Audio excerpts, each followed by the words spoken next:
Avant de commencer cette vidéo, comme d'habitude, je vous invite à pulvériser, non, que dis-je, à atomiser le bouton des pouces en l'air et bien sûr à nous rejoindre si ce n'est pas déjà fait, en n'oubliant pas d'activer la cloche des notifications. C'est très important pour que nous puissions faire grandir cette chaîne tous ensemble.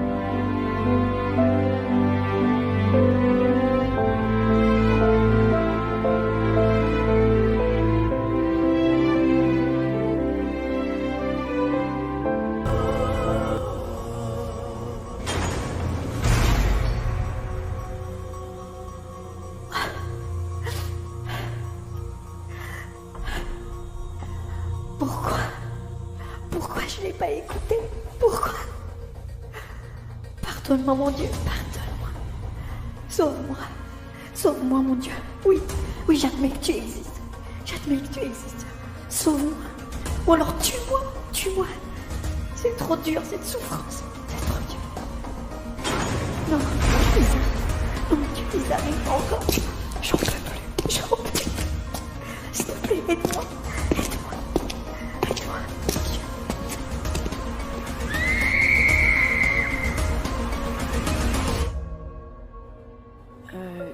Excuse-moi Sophie, mais je t'apprécie.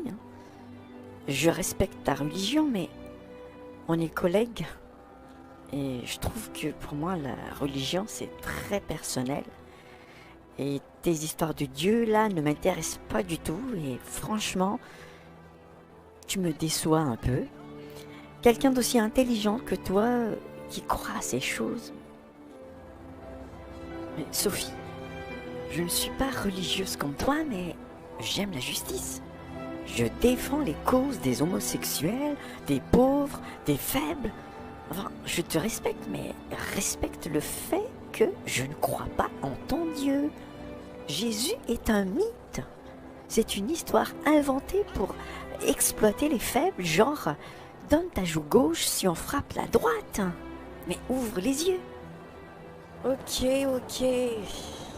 Pardonne-moi si je t'ai choqué, Nicole. Mais comprends-moi, tu es mon ami au travail et je t'aime bien, je t'aime beaucoup. Et imagine-toi voir quelqu'un se diriger vers un ravin, quelqu'un que tu aimes. Tu ne l'avertirais pas? Sophie me parlait de Jésus, de son amour, de son sacrifice.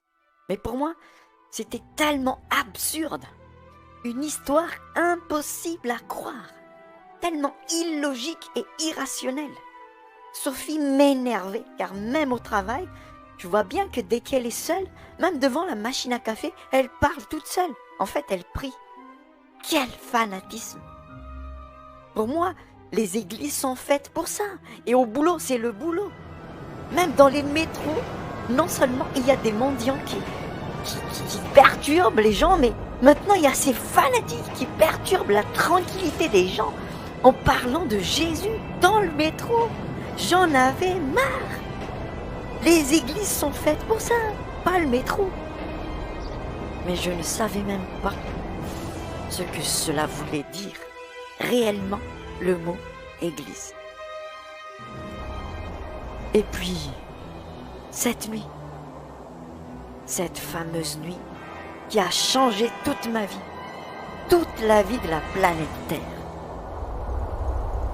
Nous rentrions d'une fête d'école de Tia, la fille de Sophie, et après l'avoir amenée manger son plat préféré, nous avons emmené Tia et Noémie, ma fille, manger une glace au bord de la mer. Les filles étaient en train de s'amuser quand, soudain,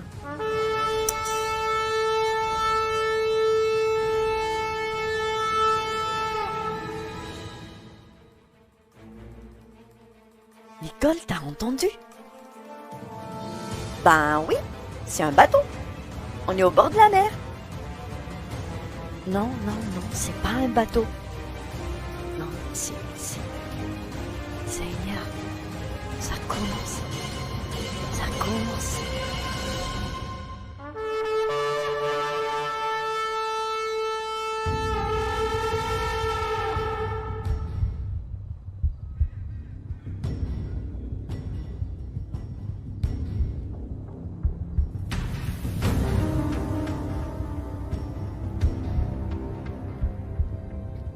car le Seigneur lui-même a un signal donné à la voix d'un archange et au son de la trompette de Dieu descendra du ciel et les morts en Christ ressusciteront premièrement.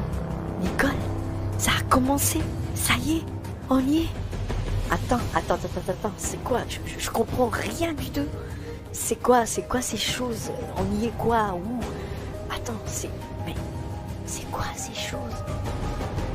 Mais ce sont des corps. Ce sont des corps lumineux qui montent. Mais c'est quoi ce délire, Sophie? Qu'est-ce qui se passe? Waouh, c'est beau! Tiens, regarde, c'est beau!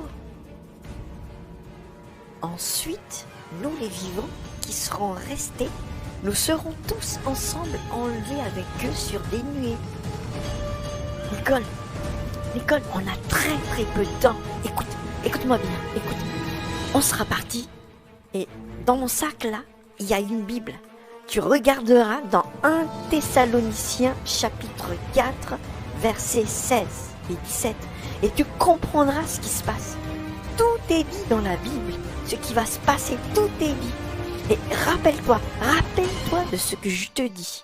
Ne les laisse jamais t'implanter quoi que ce soit. Résiste. Tant qu'il y a de la vie, il y a de l'espoir en Jésus. Lis la Bible et tu comprendras tout. J'ai alors compris que je ne verrai plus Sophie, je ne verrai plus Tia, et surtout, je ne verrai plus ma fille, Noémie. J'ai tout perdu cette nuit, mais c'était ma faute.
Jésus a dit à ces personnes, « Vous êtes la lumière du monde. » Ce jour-là, toutes les lumières du monde ont été enlevées de la terre. Beaucoup croyaient qu'ils étaient la lumière, mais beaucoup furent déçus. Ils furent laissés.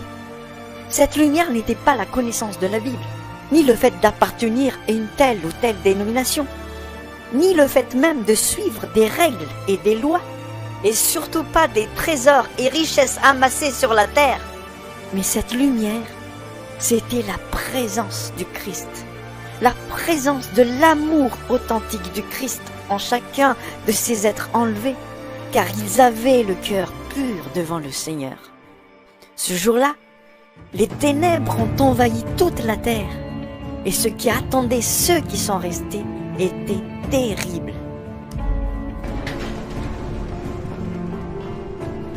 Persécution très dure pour les chrétiens non enlevés et qui choisissaient de garder leur foi. Mais c'était tellement dur que beaucoup ont renié Jésus. Maintenant moi, la femme athée qui persécutait ceux qui prêchaient dans les métros, je regrette. Maintenant car les métros sont désormais impraticables. À cause de l'insécurité, les agressions et les attentats quotidiens.